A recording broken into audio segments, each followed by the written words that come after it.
To get started here, our speaker, Vienna.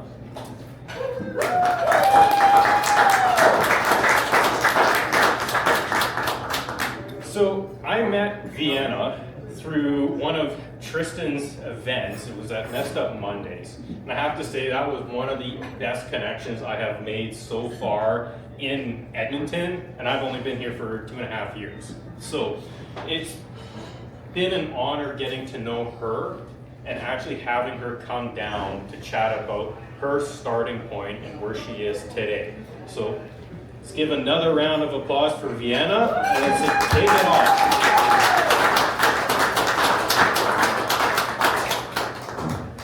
Wow. I love when I get introduced like that. I feel so famous. I appreciate that, Michael. I appreciate you guys coming out tonight and supporting Starting From Zero. I'm a big fan of this event because as we go through our journey, we have to look back and remember that time that we did start from zero. The really cool thing about life is we all came into this world the exact same way, with absolutely nothing. You came in bare naked, with not a skill in the world, and your parents had to look after you for a period of time. And one of the words that I've really become connected to in my journey is wow. And you're probably thinking, why would that be such a powerful word? Well, I'll tell you why. Because as we get into this journey, wow is one of those words that is so diverse. It is used all around the globe. In every culture, in every part of the corner, you can go, wow, wow. But it's diverse because you can also go, wow, right? I could say, wow, Michael, that sweater. Or I could say, wow, Michael, that sweater, right? It's a very diverse word. And so in my journey, I've really become in love with this word. When we get to a point in our journey, we can look at where we're at and we can go, wow, I've really come a long way, or wow, I really have a long way to go.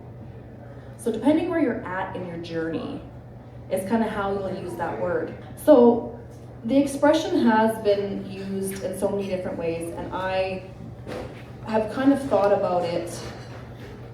We've all started at zero at some point. We come into this world with nothing, we leave the world the exact same way. And when we end up getting to the end, we get to say, wow. But it's what follows that wow that's really important. Are you gonna say, wow, I really lived life? Or are you gonna say, wow, I didn't really live life?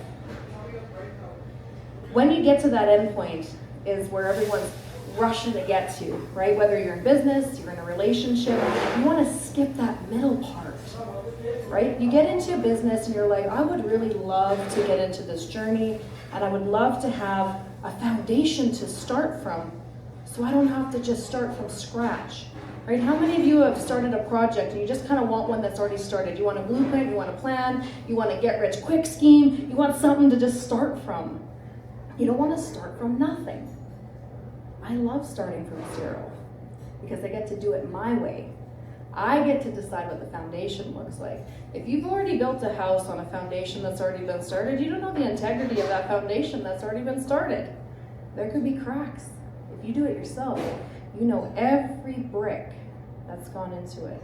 You know what's gone into it. So as we get into the journey of building a business or building a relationship or building a life, we get to lay every brick. But lots of people want to skip to the end result. They don't want to do the middle. They don't want to start from zero. But we all have to start from zero somewhere. So when I look back at my journey in business, it's been really interesting having to start from zero a couple times. And I'm going to share with you guys a little bit about what that looked like. And we're going to talk about the things I don't post on social media. So at the end, when you guys have questions, you can dig into that. So I'm excited to talk tonight. I'm excited to share that story with you. And I think Michael has a few questions that he's prepared, so I'm eager to answer them. Well, thank you very much, Vienna, for sharing that. It's, hearing about that, laying that foundation versus purchasing that foundation is definitely eye-opener, especially for me, getting started and building that from the ground up, I can start to see that difference there. So the first question I have for you here is, take us back to your starting from zero, and what were you doing before any of this, and what was that moment you realized you had to make a move in a direction to create this dream? That's a good question. So I started my entrepreneurial journey at the age of 13. I used to sell cigarettes in the back alley to the other kids and make a buck. So cigarettes were $5 at the time. I would take it back from my dad, I would sell them, and I would make a quick buck on it when I was 13. Right? Maybe not the best way to start an entrepreneurial journey, but that's where it all started. What I realized at that time was I was in control of earning an income at a very young age, and I got very addicted to the independence that gave me. And so as I got older and I grew into adulthood and I got a job that paid me minimum wage, I was frustrated because I had a lot of great ideas, and I knew that there was ways I could, expand and develop and do all these creative things, but they were kind of like, no, stay in your lane. And I got very frustrated very early, and if you've ever talked to any of my previous employers, they'll say she was a damn hard worker, but she was insubordinate as hell. I just did not take direction well. And so I really wanted to become an entrepreneur, but I had no idea what that was going to look like. And slinging cigarettes and candy in the back alley really wasn't the dream I had for myself. And so as I got into high school, I got, involved in different groups and different things in the school where we could, make a change and do all that stuff. And I was on the committees and stuff like that, but it still wasn't enough. I still really wanted to do something bigger. And as I got into young adulthood, I was about 17, I started to fall into the wrong crowds, and I started to find ways to make money that was leading me down a bit of a darker path. So that's kind of where my entrepreneurial journey started. It's probably not the best start for everybody, but that's where my entrepreneurial journey started. And as I got older, I became a mother very young, and that was a bit of an entrepreneurial journey all in itself. I was the boss, but there was a lot of pressure. And as I got into young adulthood, I started to take a different path than what I had originally laid out for myself. Fast forward a couple years, I had to really change my identity. I had to look at who Vienna was going to become in order to be successful, and the path that I was on was not that of success, at least not legally, so that was kind of not really where I wanted to end up. So I started to develop a new identity of who I wanted to become, and I wanted to become an entrepreneur. I wasn't sure the area I wanted to work in yet though, so I knew I was artistically talented, and I knew that I had the talent to teach art class or teach people to paint or something like that. So I started teaching these art classes, and I thought, this is it. I'm gonna get rich teaching paint night. So paint night hadn't quite come out yet, and that's kind of where it started. I started teaching art classes, and I started having groups come out, and it was 10 people, and then it was 30 people, and then it was 100 people, and then Brew House was contacting me, and we were doing paint nights at the Brew House, and it was a really big thing. But it just wasn't quite it. So I didn't really have any idea how I was gonna get into entrepreneurship aside from just kind of following some intuitive hits that I had. I didn't really have a plan. And so then I started face painting, and actually Corey was there. We had a cooler, a blue cooler. We still have the cooler, it's in my garage. And it says $5 face painting on the side of it. And I was at Sylvan Lake, and I was doing face paint for $5. And somebody came up to me and said, do you have a permit? And I was like, for what? And she's like, $5 face painting? And I was like, oh, that's just the old thing we wrote on there. As these kids are all running around with princess crowns on their faces, who am I trying to kid? So that was kind of where it started. And if any of you guys know what the company's grown into today, we have one of Alberta's largest entertainment companies. We've got 30 face painters and a bunch of balloon twisters and bouncy castles and all this stuff that we bought, but it started with $5 face painting at Sylvan Lake on the side of a cooler. And art supplies that probably wasn't skin safe, if I'm gonna be totally honest with you. So, you know, we get into this journey and we really get excited, but there's no manual to start your journey. There's no manual for parenting. There's no manual for starting a business. I mean, there's some like strategic planning that should probably go into it. You should probably purchase skin safe face paint, but you know, Sheen, thank goodness, wasn't available at that time or we would have had some big problems. But it was, yeah, that's kind of where it started. And there wasn't really a moment when I was like, that's it. That's the thing. It was kind of just trial and error the whole time. And yeah, we screwed up a lot. So that's kind of how the entertainment started.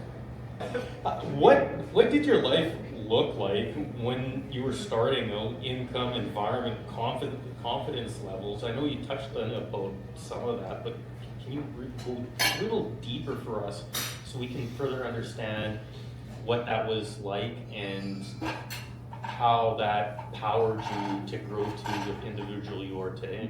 Oh yeah, I had no confidence in that industry. I'm a talented artist. I can paint a really good landscape, but I once painted an owl on a kid's face and the face painter next to me said, "Do you want me to show you how I paint an owl?" And I was slightly offended because I knew she meant your owl looks like shit. So, and I painted a Thomas the Train on someone's face once and the kid cried. And I was like, okay, maybe face painting's not it. But I just kept with it. Consistency's been the one thing for me that's really, honestly, probably the only thing that's got me where I am. Even when I started coaching, I had a coach come up to me and she said to me, you know, what certification did you get to call yourself a coach? And I was like, oh my God, you're right. Who am I? Who am I to tell people what to do or how to be successful? Like, I don't even know what I'm talking about. And I quit coaching. I actually completely quit coaching at that time. It was horribly embarrassing. And then she ended up coming up to me about a year ago or so, and she goes, "You're a really amazing coach. Do you know that? I would love to have a session with you." And I was like, what the heck? So it's really interesting just to see kind of where we're at now compared to where we were. And sometimes I look back and I'm like, I actually have no idea how we got here. There was just like a series of events that happened, and yeah, I had no confidence, none. I just was confident in myself that I kind of had a plan and I was going to stick with it, and that plan was somehow going to work out. It was kind of like, if you've ever heard the what Eminem says, it's success is the only blank option, failure is not. That is, I lived by that. Like, there was no other option, but I did fail a whole bunch throughout the ways. And some of you guys know some of those failures because you were there for me when I was crying like a baby on the floor. You know, I had to close a couple art studios. I had to disappoint a whole bunch of people. So starting from zero hasn't been easy, but consistency and building up, you build up confidence kind of like you build up resilience, right? So, you know, you do the Stairmaster for 10 minutes, and then the next day you do 12, and the next day you do 11, and then you don't do it ever again. But yeah, you just build up that consistency, really. Who believed in you, and in yourself before you believed in yourself? Everybody else. Everybody around me told me I could do it. My dad kind of was like, I don't know if we should take out a loan, Vienna. I don't think that's a great idea. And I was like, it's fine. We'll claim bankruptcy if it doesn't work out. So, you know, I think everyone around me had more confidence than I did. Like, Corey was probably my biggest advocate. He's like, yeah, you can do it. And I was like, I don't think I can. I'm a terrible business owner. Yeah, like there was days I was just crying in the living room, like, I'm the worst boss ever. Nobody wants to work for me. He's like, you have 40 staff. I was like, I don't know why. But like, everybody else believed in me. Everyone else believed in me. I actually didn't believe in myself probably until like 2 years ago when I went, oh my God, we did it. It actually worked. That shit worked. I can't believe it. Even my business plan, like when I first wrote my business plan, I threw that into ChatGPT and I sent it off and they were like, yeah, loan approved. And I was like, oh no, now what? I didn't think that was gonna work. They're like, that was a very well thought out business plan. I was like, yes, I put a lot of effort into that. I really just edited the images on Canva. But yeah, like honestly, there's no, everyone else really trusted and believed in me until I believed in myself, to be honest. What is the one thing you wish someone told you on day one that would have saved you years and years of work or stress or whatever that might have looked like for you? Okay, that's a very powerful question. Stop comparing yourself to everybody else. Stop comparing yourself to everybody else. When I first got into the face painting and all that stuff, I was looking at other face painters like, man, they're so talented. How do they get their lines to look like that? Every face painter on my team now says to me, oh my gosh, you're so talented. How do you get your lines to look like that? And just practice. Just practice, because every child that you're face painting thinks it's amazing, except for that one Thomas the Engine painter. Like, literally, you could just give a kid a straight balloon and he's like, oh my gosh, a balloon, right? And you're over here thinking like, oh my gosh, I can't twist a bicycle, and I'm just no good. But everyone compares themselves, and so I spent most of my life comparing myself. And actually, I wrote a book called Big Girls Can't Win.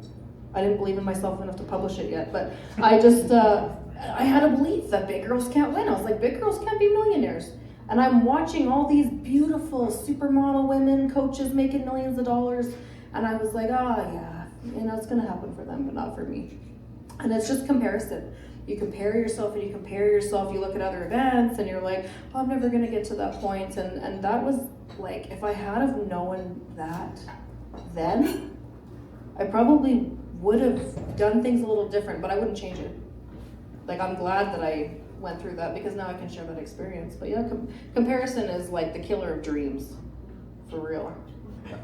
What's the hardest version of yourself you had to leave behind to get to where you are today? I know we talked about these questions, but they don't get easier. Oh man, okay. When I was at my lowest, I had to, like, when I think of starting from zero and I think of building a foundation, you have to at some point, because we come into this world with nothing. We come in like a naked baby, no skills, no nothing, can't even walk, can't talk. And we end up developing, skills. We get to learn how to walk, we get to do all those things, but the other thing we develop is personalities, fears, belief systems, all those things. And I had to strip the whole thing down to nothing. I had to reprogram my entire self. Like, I had to completely leave that version of myself behind. And we've all been different versions of ourselves. We're not the same people we were when we were 5. We're not the same people we were when we were 20 or 24. Like, we're not the same people even a year ago. And one of the things I live by is we're under no obligation to be who we were 5 minutes ago. That's like something I live by. But we have a hard time letting go, I think. At least I did. I had a hard time letting go of the version of myself who I thought that I was. But I couldn't become the version of myself I am today without letting her go. And so there was a lot of sentiment I had to cut ties with, right? And I talk about this all the time. Like, how many of you have a birthday card in your basement right now in a box from Grandma Jean that died 14 years ago because you don't want to get rid of it because that's the only piece of sentimental thing that you have left. We're sentimental by nature. We hang on to things because we've invested time, money, emotions, all those things. And I invested all that into myself, right? I was attached to that version of myself. How could I possibly change who I am? People are gonna have an opinion on that. And so I had to completely strip it down to the bare bones and recreate it. So I had to start from zero a couple times. But like I said, I'd rather put my own bricks in place rather than have something that was already kind of sort of created, right? And that's kind of the foundation that I think of, like, when there's also already a basement going, it's kind of like, that's the foundation everyone else made, I gotta make my own. So to that extent, you can almost say you're starting from zero almost every 5 minutes. You're just having that foundation, that baseline there already. But to get to that next level, there's that zero again. Yeah. And you have to grow from that. So, talking about growing, when did you stop waiting to feel ready and decide to just go? What flipped the switch? Rob Dial podcast said you have to do cold plunges. And if you've ever done a cold plunge, there's never a day that you wake up and go, hell yeah, I'm gonna jump in this cold water and I'm gonna like it so much. We live in Canada. It's minus 40 for part of the year. And I remember doing cold plunges or cold showers because like, where am I cold plunging? In the North Saskatchewan? So I went in my shower and I remember the first time I cranked the water all the way to cold and it was like 5 seconds and I was like, good, we're good. I did the cold plunge. Nope. You're never gonna be ready. You're never going to be ready. If you haven't watched the YouTube video of Will Smith jumping out of an airplane, do yourself a favor. That's basically it. Like, you're never, ever, ever going to be ready. You can wait to date when you lose the weight. You can wait to publish the book when what you have to say is powerful enough. You can start the event when you know enough people. You can start the business when you have the overhead. You can whatever. You're never going to be ready. There's no perfect moment. The kids are going to grow up one day and you're going to look back and be like, why didn't I just do it before the kids were growing? Right? Like I hear that all the time. Once the kids are growing, then I'll. Once I get the overhead, then I will. You know, once I lose the weight, once I get the money, once And so, yeah, like you're never going to be ready. You're never going to be ready. Go have a cold shower and then tomorrow tell me that you're ready to do it because you never will be ready. But the thing I have learned is you have to be stronger than that part of you that says you're not ready, because every single time I get in the shower and I turn it on straight to cold, like as cold as it'll go because it's just barely coming out of the faucet, I'm never going to be ready for that. But I do it because I know that I'm stronger than my thoughts telling me it's not going to be fun. Right, and then I can turn it back to hot when I'm too big. So, yeah. I mean, you've been comparing the nerves aspect to it, that fear of starting to the cold plunge. At what point did you stop dreading the plunge and just start trusting that process to go? Never. Never. Like I said, when you go home tonight, get in the shower and turn it straight to cold and get in it. You're never going to stop dreading it. Honestly, it doesn't matter. You just got to push past the point of discomfort. I've never, ever, ever, ever spoken in front of a crowd and not been slightly nervous. I've relaxed into it. Like, there's nothing I can do, right? I can't control anything. Like, once you're in this chair and the microphone's on, that's kind of like, all right, well, here we go, right? You're never going to stop. You're never going to not dread it. You start to get it, I guess, like, more used to it in some ways, but I think you start to trust yourself. That's, I think, more or less what it is I begin to trust myself, right? If you have a pet and every time you touch them that pet bites you, then you're going to assume that every time you touch the pet it's going to bite you. But you have to just start getting, like, you have to almost like get used to it. And it's not like you're going to get used to the bite, but you're going to get used to the result. So if I know that every time I do something, this is going to be the result, then I'm less gun shy of it, right? Like, I'm less gun shy of the result. So if that makes sense.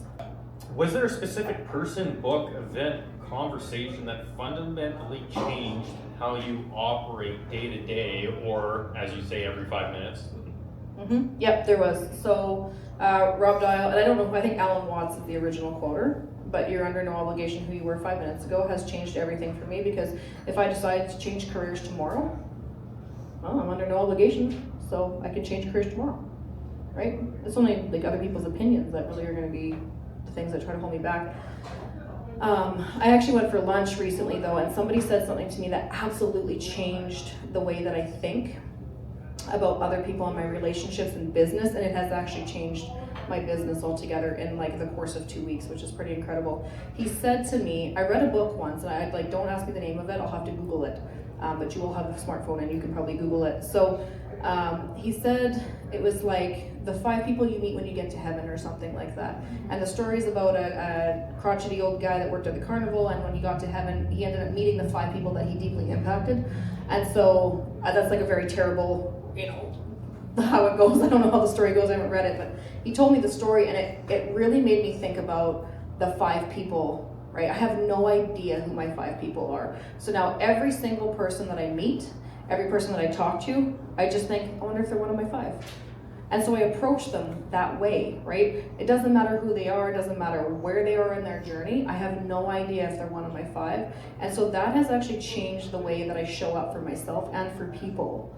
You know, it's actually taken a lot of nervousness off me to be anything. Like, I just show up for that person in that moment. And it also allows me to kind of take it down a notch and live in the now versus kind of living in the future. Because like, how many of us think of our success as like it's over there somewhere, like we're going this way to my success, but actually the only thing that you're doing is living in this moment right now. That doesn't exist yet. How do you decide what to say yes to, what to cut, and how do you filter through this? Okay, this took me some practice, but you guys all have intuition. You know, intuition was instilled in you for a reason. It's so that when you have nobody else to ask, you can make a decision for yourself. And so I just follow my intuition. You know, people are always asking me like, what book did you read? What's your morning routine? What time do you get up? How long do you meditate for? What thing do you listen to on YouTube every single day? And it's like, I just am intuitively guided. I follow intuition. And you guys all have been in this moment where something came up and you're like, I want to do that. Oh, but you know what? Actually, maybe I won't do that because this could happen or this could happen or whatever. Like, for example, I was walking on the road. There was a guy that asked me if I had any cash.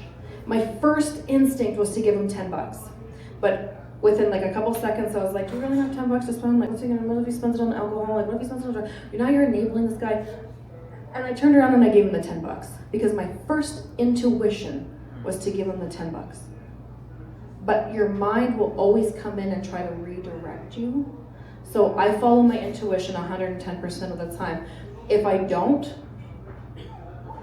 it doesn't work out. But there's no right or wrong decisions either. Like, you can't choose wrong. You also can't choose right. You just choose. It's all neutral.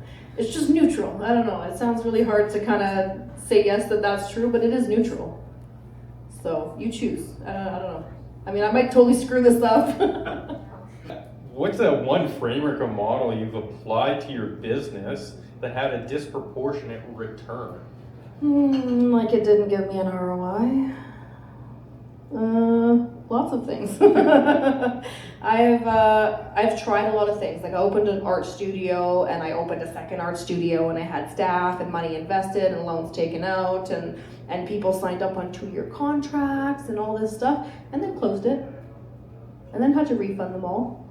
And then I had to explain to my family why I opened 2 art studios, had grand openings, invited everyone out, cut the ribbon with the big scissors. You ever see those big scissors when the mayor comes out, you snip the ribbon? I did that twice. And then a year later, closed the studio. So, I mean, I've done a lot of things that like didn't really work out, but whatever, failure is the fastest way to success, so, you know. It's building those foundational layers and you're learning from it, which, I mean, that's starting from zero. But was there a model or framework that you were using that ended up closing these studios, or was it intuition? You know, there was a model and framework. I was operating completely inauthentically. I was trying to be a big shot, okay? We all want to be a big shot. We all want to be a freaking billionaire, I get it. We all want to be seen as somebody. We all want to be validated and heard. And I was showing up inauthentically. I was just showing up as the jackass version of myself. And I wanted people to be like, wow, you own 2 art studios? That's so cool. And I opened them right in my old hometown so I could be like, look at my art studio on Main Street, everybody. Yeah, I just was showing up like a jerk, basically. And that operating system does not work. It doesn't have an ROI. If there's someone in this room that is sitting right now with an idea but paralyzed by fear or anxiety or whatever that might look like for them, what's that first specific action you would tell them to take tomorrow, tonight, tomorrow morning to start building that layer? Take a cold plunge. No, I'm just kidding. No, but I mean, you have to kind of take the plunge, so to speak. If you have an idea that's been brewing in your mind, okay, like for example, like the Unachievable, it was a passion project for 3 years before I started it. The book, same thing. Like everything was just a passion project before I started it. If you have an idea in your mind and it sparks something in you. It gives you energy. You can't stop talking about it. Like, do you ever just get on a topic and you can't shut up about it? Maybe you're a cake designer. Maybe you're into physiotherapy. Who here's been to a networking event when some guy is rattling off about what he does and you have no idea what he's talking about, but he's passionate as hell, right? We've all been there where that person is just like in it. If you are like that about an idea, just do it because it's gonna work. If you're doing an idea because you think it's the best thing for you, or somebody else said, you know, you're really artistically talented, you should be an art teacher. It didn't work because everyone else said I should be an art teacher. What I really wanted to do was talk for a living. So, you know, that's why it didn't work. So if you have an idea, just do it. Nobody's gonna do it for you. And remember the wow factor. Wow, I really lived. Or, wow, I really should have done that thing. That's kind of how I, decide. That's all the questions I have for you tonight, Vienna. And before I open it up to the floor for anybody who has questions and wanting to get deeper into her starting point and how she built her layers here, what is the next steps for you? Oh, the next thing for me. Well, the entertainment company is starting to creep its way out of Alberta, so we're kind of doing some expansion with that, which is, that's not what I thought was going to happen, but we're intuitively following that. We're just intuitively guided. There's, I don't know what's next, honestly. I have no idea. It changes every day. But, I've just been focusing my attention kind of where I feel called. I've been asked to speak at a couple really amazing events like this one, share my story, talk to people, connect with people. I'm a serial networker, if none of you have noticed.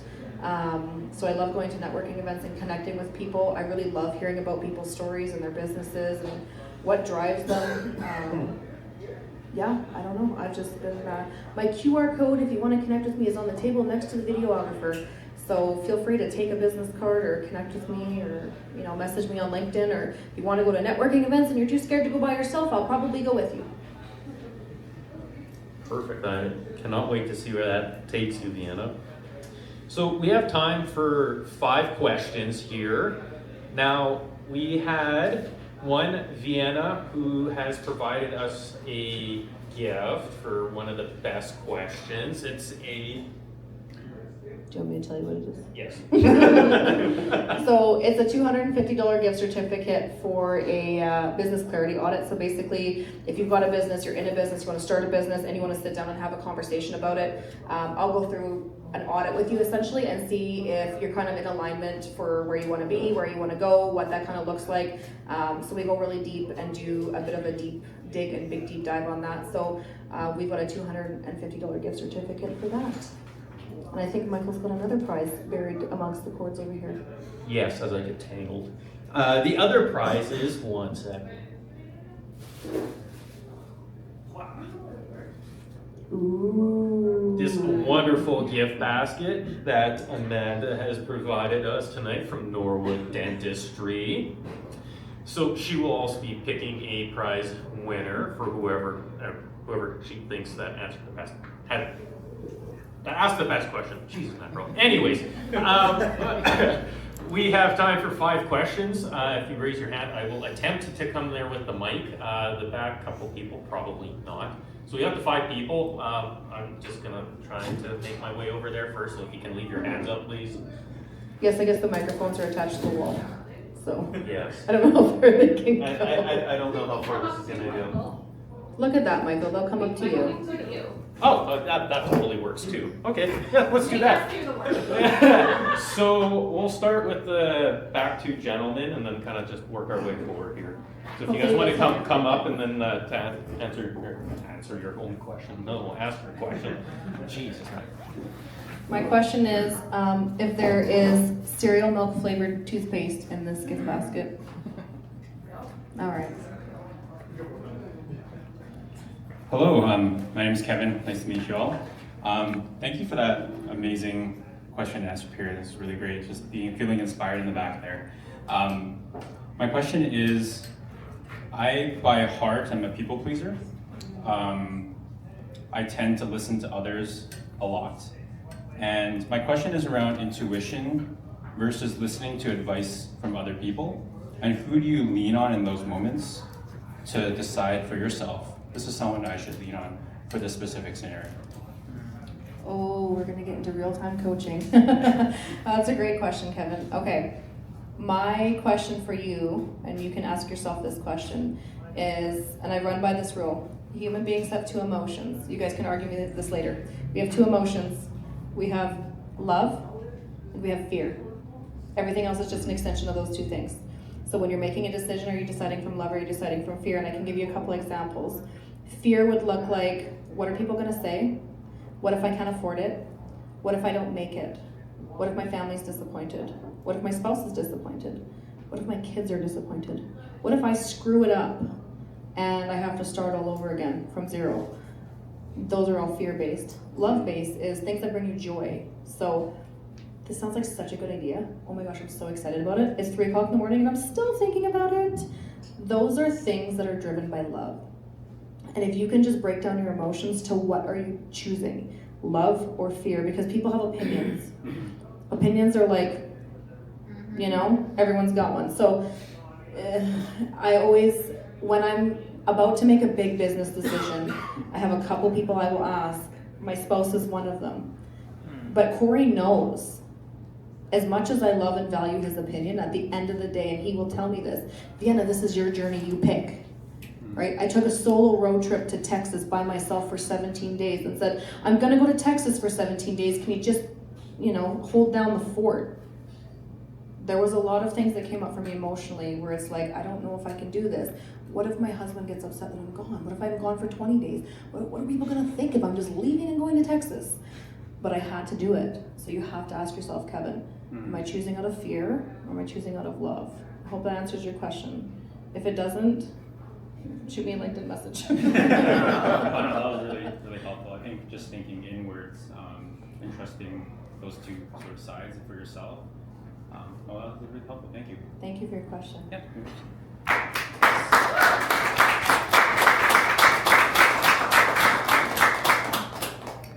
Hi, my name is Edward Manu. Thank you so much. It was so inspiring. One of my questions is, I have seen you are connecting people. So I understand your journey, personal journey of fear and be brave and take decisions and everything. So, but I was wondering, when you are networking, because you're building team, right? You said you have a lot of team members, deep listening, hearing, and building teams. How do you do that? How do you build your network with listening, deep listening, hearing, and right the same that what do you call that charismatic, that the what do you call that, the influence that you want to just to your team members so that they can actually work in the same pace. So I'd like to know your experience working with your team, and maybe a positive experience where they actually loved and shared their positive experience working with you. All right, if anyone in the room is a parent, you're gonna understand this. So there's no manual for it. We just kind of try our best and hope that they don't sink. And having a team is very similar. For my internal team, as far as the entertainment company goes, I tell my team and my customers the same thing. Without my team, I'm just a chick with bouncy castles. And without my customers, I'm still just a chick with bouncy castle, but now a bunch of people that aren't getting paid. So I always tell my team, and I make sure that my team understands that I see them as not a number. They are all individual people having individual experiences, and nobody's experience is going to be the same as mine. Everybody struggles with the same thing, confidence, and just feeling like they're accomplishing what they want to accomplish. And I make sure that my team knows that I'm accessible. So whether we're talking about my network, as in like the people I network with, or my internal team, no matter how big it goes, I used to have 2 painters and now we're at like 40 staff members, maybe more with the people we've been hiring. I make sure I'm accessible to them. They don't feel like I'm out of reach, because I think they look to me for answers a lot of the time. I don't have the answers, but I mean, they think I have the answers, and so I make sure that they feel heard, they feel seen. But it's the same thing with networking. When I go into the rooms and network, I'm not there to sell, I'm there to make connections and make sure that those people feel seen and heard. Does that kind of answer your question? Yeah, so that's the thing that I was looking for. Yeah, seen and heard, right? Yeah. So that means like you are accessible. Yes. Means they feel like there's someone. May not be the same experience, but you are the one. So that's kind of empathetic kind of art on this Mhm. that you are, other people can be. That's what I was looking for. Yeah, nobody will have the same experience as you in anything, ever. Yeah, that's a great question, Edward. I'm very fascinated. Of course, as you know, I'm very intuitive. I love being a leadership coach with helping people tap into their own intuition and trusting that. So I'm curious, have you always trusted your intuition, or what did that story look like? Yes. I've always trusted my own intuition. Have I always followed my own intuition? That was a different story. I've always kind of known that my intuition is the guiding force and I should follow it, but there's also a lot of times where fear came up when it's like, I don't know if I can do this, I don't know if I'm good enough. I don't know if I'm good enough is probably the biggest one that came up for me. I don't know if I'm worth it. I don't know if I'm worthy enough to be, doing that or being with those people. I'm not at their level. Was a big one. So I've always been intuitively guided, but I have not always listened to my gut. And I'm sure many people have experienced it where they had an intuitive hit where they're like, I should do this, and then they didn't do it, and then something bad happened. And it's like, that's why we have intuition. So when no one's around to ask, we have an answer. But I think, I've been intuitively guided, but not always listened to my gut. So. Good afternoon, all. It is Vena who invited me to such event, Crossing the River. I'm pretty much a newcomer, learning Canadian way of doing business, and it's quite nice stuff. Having said this, I have a couple of questions. Like, you turned like a $5 face paint to such a massive business, which it was so heavy for me. Like it was, grew in such, in a very exponential factor for me. The way I understand the business, how it is going. It's not only monetary wise that we have to see that, but what the aesthetic values and other value additions the business have is with all range of people, kids, and so it's all about consistency and building consistency, confidence, and resilience that you underscored. That's pretty good part of it. So doing so, this business has to continue to the generations, and is cross-cutting area of engagement. So coming to family, Corey is here. I know I was introduced in other event, and your kids are there. So are your kids modeling you? Do they model you? Do they follow up, or what's their inclination? Are they pursuing their education or in other routes, or they want to take a footstep of this lucrative business now? So now it's at a very amazing stage. That's one, because I've got kids myself as a newcomer. So that's what I want to know. And the second question is, what's your work-life balance look like? You're a people person, serial networker. Yes, definitely I'm a witness. So there's also, I can imagine within your circle of family, though your spouse is like following your footsteps in some of the events, the kids are there, immediate families, grants are there. So what's your work-life balance look like? So Those are great questions. All right. With the kids, bless us both. All right. So if you don't already know, we have 4 kids, ages 14 to 21. And no, none of them are following in my footsteps. But the cool thing is, all right, this is the best advice I give to any parent in the room or anyone who has team members. Everyone's gonna live their own journey. They're gonna write their own story, no matter whatever they're doing, good, bad, and in between. Remember what I said about neutrality? It's all neutral. They're just choosing. So we have one of our so wonderful children who tends to choose a riskier side of life, and we have another that's very conservative, and then we have one that's very competitive, and we have one that's very much just doing whatever the heck he wants to do.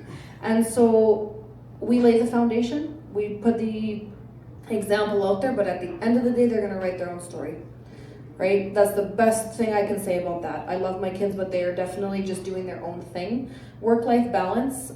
This took me a while because when I first started in business, I was working 24/7, 365, and I had a relationship with my iPhone. And Corey had a relationship with his iPhone connected to my FaceTime. It was a really tough time. Corey used to work out of town, so there was a lot that we sacrificed in the first couple of years. Do I recommend? No, I do not. I do not. I recommend having a work-life balance. You have to really decide what is important to you, because when you get to the end and you say, wow, what are you gonna say wow about, right? So I have to think about this every day. I usually turn off the clock at 2. I work 9 to 2, right? And that's not to say that I always worked 9 to 2, but I have found over the years I actually have more income coming in when I work 9 to 2 than when I work 9 to 9 or 9 till 2 a.m. So you have to have a work-life balance. Choose intentionally what is important to you, and it should never steer you wrong, because you only have 2 emotions, love and fear. If you're working till 2 a.m., it's because you're scared you're not going to make it without doing that. Only successful people work till 2 a.m. That's the kind of belief system that will run, right? Yeah.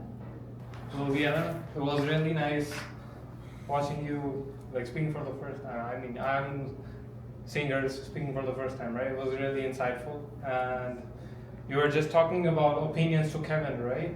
And that's what I was thinking about. My question is related to that as well. What I believe is opinions are common and expertise is precious.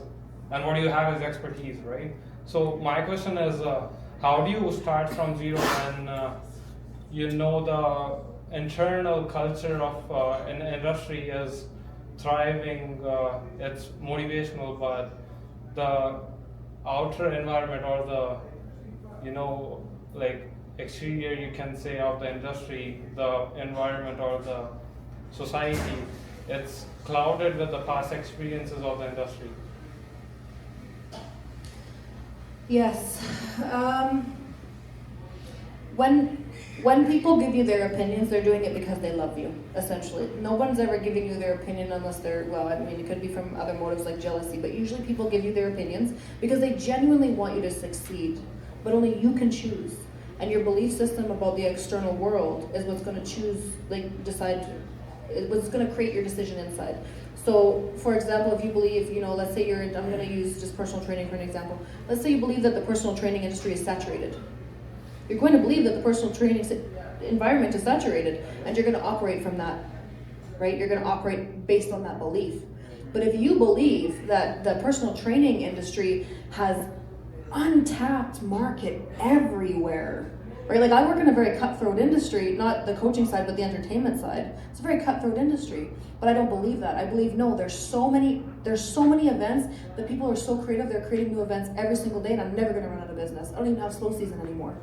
We actually were able to not have a slow season in our slow season like we did the year before, right? So you have to really look at, does this belief that I'm choosing to hear, does that serve me? If somebody says to you, it's going to be really hard to start from zero, you can say, probably, but not for me.